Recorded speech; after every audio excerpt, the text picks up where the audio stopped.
அனைவருக்கும் வணக்கம். இன்று நம்ம பார்க்கக்கூடிய ஒரு மாத இதழ் அறிவியல் பலகை. அதாவது தமிழில் விஞ்ஞான் பிரச்சர் வெளியிடக்கூடிய ஒரு அறிவியல் பலகை. அதோடைய ரிவ்யூ தான் நம்ம பார்க்க போகிறோம். ஜனவரி 2026 செய்யறிவு தொழில்நுட்பம் அப்படின்னு சொல்லிட்டு இந்த அட்டைப்படத்திலே தலைப்பு கொடுத்துருக்காங்க. அதாவது இப்போ எல்லாம் ஏஐ தொழில்நுட்பத்தில் நம்ம அனைத்து எதை எடுத்தாலும் ஏஐ தொழில்நுட்பத்தில் ஒரு ஃபோட்டோ எந்த விதனாலும் இன்னைக்கு ஏஐ தொழில்நுட்பம் வளர்ந்துக்கிட்டு இருக்க சூழலில் செய்யறிவு தொழில்நுட்பம் அப்படின்னு சொல்லிட்டு ஒரு தலைப்பு கொடுத்துருக்காங்க. அதுக்கு அடுத்தது இதில் என்ன உள்ளடக்கம் கொடுத்துருக்காங்கன்னா, விண்வெளி ஆய்வில் செய்யறிவு தொழில்நுட்பம், அதாவது விண்வெளி ஆய்வில் செய்யறிவு தொழில்நுட்பம் எப்படியெல்லாம் பயன்படுகிறதுங்கிற மாதிரி. அடுத்தது பெரியார் இயற்கை வரைந்த எழில்மிகு ஓவியம். அடுத்தது பொங்கு அலை, இருள் வென்ற பறவை ஆந்தைகள், அரோரா என்னும் துருவ ஒளி, வியாழனின் நிலவுகள், இந்திய அறிவியல் ஆய்வுகளை அடுத்த கட்டத்திற்கு எடுத்து சென்ற புவியியல் ஆய்வு மையம். 32 பக்கத்தில் இந்த தலைப்பு கொடுத்துருக்காங்க. 2026ஆம் ஆண்டு பெண்கள் விவசாய ஆண்டாக ஐநா சபை அறிவித்துள்ளது. புத்தாண்டை புத்துணர்ச்சியோடு நாம் வரவேற்போம். 2026ஆம் ஆண்டில் அறிவியல் சாதனைகளும் அதே நேரத்தில் அறிவியல் விழிப்புணர்வு அதிகம் ஏற்படுத்துவோம் என்று நம்புகிறோம். ஐக்கிய நாடுகள் சபை ஒவ்வொரு ஆண்டையும் ஒவ்வொரு சிறப்பான ஆண்டாக அறிவிக்கும். அந்த அடிப்படையில் இந்த வாட்டி பெண் விவசாயிகள் ஆண்டு என்றும், நிலையான வளர்ச்சி தன்னார்வலர்களின் ஆண்டு என்றும் அறிவித்துள்ளது. நிலையான வளர்ச்சிக்கான தன்னார்வலர்களின் ஆண்டு என்றும் அறிவித்துள்ளது. விவசாயத்தை பொறுத்தவரை காலங்காலமாக ஆண்களுக்கான பணி என்று கருதி வருகிறோம். இருந்தாலும் இன்றைக்கி எல்லா விவசாய வேலைகளும் பெண்கள் தான் அதிகம் செஞ்சுக்கிட்டு இருக்காங்க.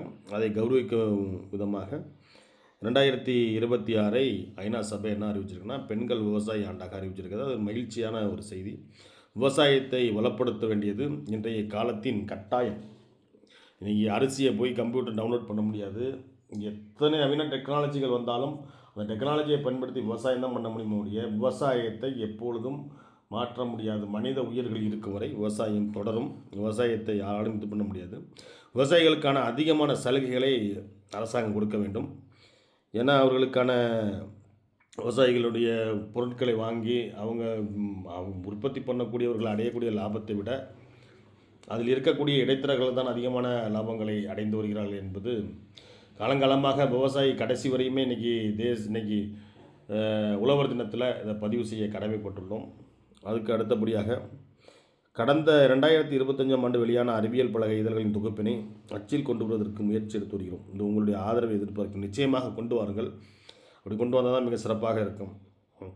அடுத்தது விண்வெளி ஆய்வில் செய்யறிவு தொழில்நுட்பம். இந்த ஆர்டிஃபிஷியல் இன்டெலிஜென்ட் என்று அழைக்கப்படக்கூடிய செயற்கை நுண்ணறிவு அல்லது மெய்யறிவு தொழில்நுட்பம் இன்று உலகை ஆண்டு கொண்டிருக்கிறது. மெய்யறிவு தொழில்நுட்பம் தற்போது பெரும்பாலான துறைகளில் அறிமுகப்படுத்தப்பட்டு மாற்றங்கள் நடைபெற்று வருகின்றன. இந்த மாற்றங்கள் முன்பை விட வேகமாகவும் பயனளிப்பதாகவும் பரந்த அளவில் நாம் அன்றாட வாழ்வில் கிடைக்கக்கூடியதாகவும் இருக்கிறது. மெய்யறிவு என்றால் என்ன? செய்யறிவு என்பது நுண்ணறிவுகளை உருவாக்க செய்முறைகளை தானியங்கப்படுத்துதல் மற்றும் அவற்றை மேம்படுத்துவதற்கான வழி மூலம். அதுதான். அடுத்தது நாசாவும் செய்யறிவும், அதாவது செயற்கை நுண்ணறிவு தான் செய்யறிவுங்கிறாங்க. கோள்களில் 3D படங்கள் அவன் எடுத்திருக்காங்க. சிறு கோள்களை பற்றி ஆய்வு செஞ்சுருக்காங்க. இந்த கட்டுரையில் கொடுத்துருக்காங்க. மெய்நிகர் வளர்ச்சி அப்படி கொடுத்துருக்காங்க. விண்வெளி படங்கள். அடுத்தது இந்திய விண்வெளி ஆய்வு நிறுவனம் அப்படின்னு சொல்லிட்டு ஒரு நீண்ட கட்டுரை. இது போட்டித் தேர்வு எழுதக்கூடியவங்களுக்கு நிச்சயம் பயன்படும். இந்த படித்து வச்சுக்கோங்க. ரோசாலின் பிராங்க்லின் ரோவர் அப்படிங்கிற ஒரு கட்டுரை கொடுத்துருக்காங்க. இப்படி பிற கோள்களின் ஆய்வு, விண்வெளி பருவநிலை மாறுபாடு கொடுத்துருக்காங்க. செய்யறிவு பொறியாளர்கள், ஜப்பானின் எப்சிலான் ராக்கெட், இயந்திர கற்றல் செய்யறிவு. அப்படியே இங்கே வந்தீங்கன்னா தானியங்கி செயற்கைக்கோள் அப்படின்னு சொல்லிட்டு அந்த கட்டுரை நீண்ட நெடிய கட்டுரை, மிக முக்கியமான கட்டுரை தான் இது. நிச்சயமாக நமக்கு நடப்பு நிகழ்வுள்ள விண்வெளி ஆய்வை பற்றி எழுதக்கூடியதில் குரூப் 1 மெயின்ஸில் கேட்கக்கூடிய வினாக்களுக்கு இதில் நம்ம நோட்ஸ் எடுத்துக்கலாம். குரூப் 1 தேர்வு படிக்கிறவங்க இதை படிச்சுக்கோங்க. அது பெரியார் இயற்கை வரைந்த எழில்மிகு ஓவியம் அப்படிங்கிற ஒரு தலைப்பில் சிதம்பரம் ரவிச்சந்திரன் அறிவியல் எழுத்தாளர் கடலூர் ஐயா அவர்கள் எழுதியிருக்காங்க. அவருடைய எழுத்துக்கள் கொஞ்சம் சிறப்பாக இருக்கும். தேசிய புலிகள் பாதுகாப்பு ஆணையத்தின் அறிவுரைப்படி இந்த வனப்பகுதி செயல்பட்டு வருகிறது அப்புறம் அது கொடுத்துருக்காரு. இந்த பாயிண்ட் எல்லாம் கொடுத்துட்டு கடைசியாக என்ன முடிச்சிருக்காருன்னா, இந்த வனப்பகுதியில் வருடந்தோறும் புலிகளின் எண்ணிக்கை அதிகரித்து வருகிறது என்பது வனவிலங்கு ஆர்வலர்களுக்கு மகிழ்ச்சி தரும் செய்தி. கேரளா தமிழ்நாடு எல்லைப் பகுதியில் 2 மாறுபட்ட கலாச்சாரங்களின் நடுவில் இந்த சரணாலயம் அமைந்துள்ளது. இயற்கை வரைந்துள்ள இந்த எழில்மிகு ஓவியத்தை வாழ்வில் ஒரு முறை நாம் கண்முன் கொண்டு வருவோம். மிக மகிழ்ச்சி. அடுத்தது பொங்கு அலைகள் என வானியலாளர் பணி நிறைவு கு. வை. பாலசுப்ரமணியனுடைய கட்டுரை இருந்திருக்கு.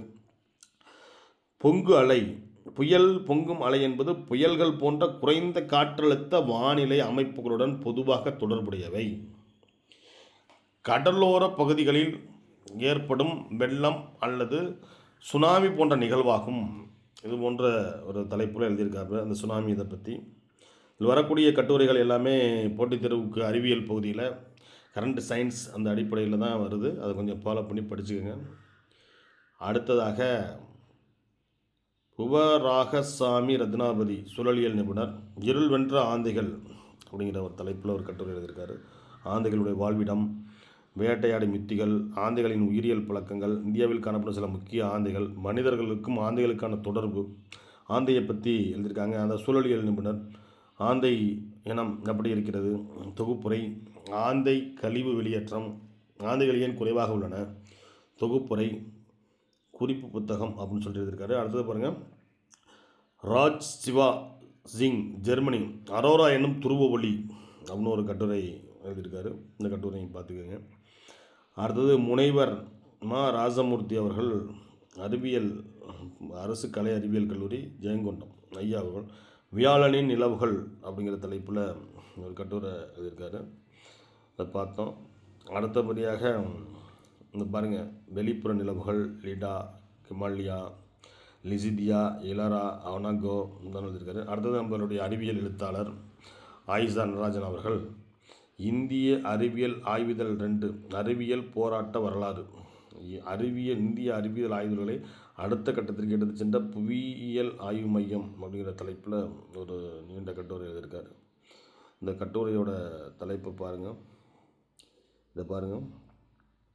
இந்திய புவியியல் சங்கத்தின் ஆய்வு இதழில் 1869ஆம் ஆண்டு கைலாஸ் மனசரோவர் பாதை குறித்த அறிவியல் கட்டுரையும், பிறகு தொடர்ச்சியாக ஜிகாச்சி லாசா பாதை குறித்த கட்டுரையும், டார்ஜிலிங் லாசாவுக்கு இடையிலான மங்கோலியா பயணம் குறித்த அறிவியல் ஆய்வு கட்டுரையும் அடுத்தடுத்து வெளியிட்டுள்ளது. ரஷ்ய எல்லையின் ஆப்கானிஸ்தான் பகுதியில் இதே மாதிரியான அளவியலில் ஈடுபட்டு மணிசிங் ராவத் 7 ஆய்வு கட்டுரைகளை இந்திய புவியியல் சங்கத்தின் அறிவியல் ஆய்வு இதழில் எழுதியிருக்கிறார். இந்த முக்கோணவியல் ஆய்வு என்பதற்கு அடிப்படையாக தான் முதலில் நம்முடைய இந்திய புவியியல் சங்கத்தின் அறிவியல் ஆய்வுதல் தொடங்கியது என்றாலும், பின் நாட்களில் மகஞ்சதரோ, கரப்பா, சிந்து சமவெளி நாகரிகத்தின் தொல்லியல் கூறுகளை முதலில் வெளியிட்ட ஆய்வு கட்டுரையை தாங்கியதுதான் இந்த இதழ் அப்படிங்கிறத பதிவு பண்ணியிருக்காரு.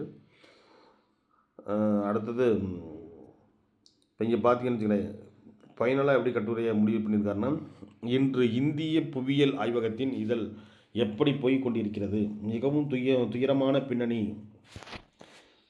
பின்னணி உருவாகி இதழ் ஏறக்குறைய செத்து கொண்டிருக்கிறது என்பதுதான் உண்மை. 1000க்கும் மேற்பட்ட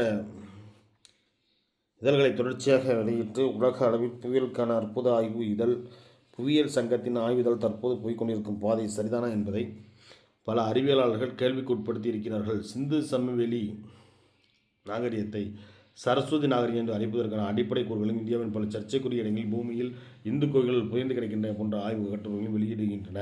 இது ஒரு இலக்கிய நோக்கி நாம் செல்லத்தான் வேண்டுமா என்கிற கேள்வி ஒரு மறுபுறம். உண்மையான ஆராய்ச்சியில் எடுக்கப்பட்ட கீழடி கண்டுபிடிப்புகளை இதழ் புறந்தள்ளி மற்றொரு சர்ச்சை இந்தியாவின் வரலாற்று சிறப்புமிக்க 2வது ஆய்விதழ் ஆய்வு பழைய அறிவியல் பாதைக்கு செல்வது எப்போது தான் தற்போதைய புவியியலாளர்கள் அனைவரும் மனதில் எழும் கேள்வி. இப்போ எல்லாமே விழிப்புணர்வோடு இருக்க வேண்டிய காலகட்டம். எல்லா மாணவர்களுக்கும் இது ஒரு நல்ல சிறப்பான ஒரு கட்டுரை. அறிவியல் பலகை அப்படிங்கிற ஒரு இதழை நீங்கள் படிக்கலாம். உங்களுக்கான இதழ் தற்போது நான் இதில் ஒரு ரிவ்யூ போட்டாச்சு.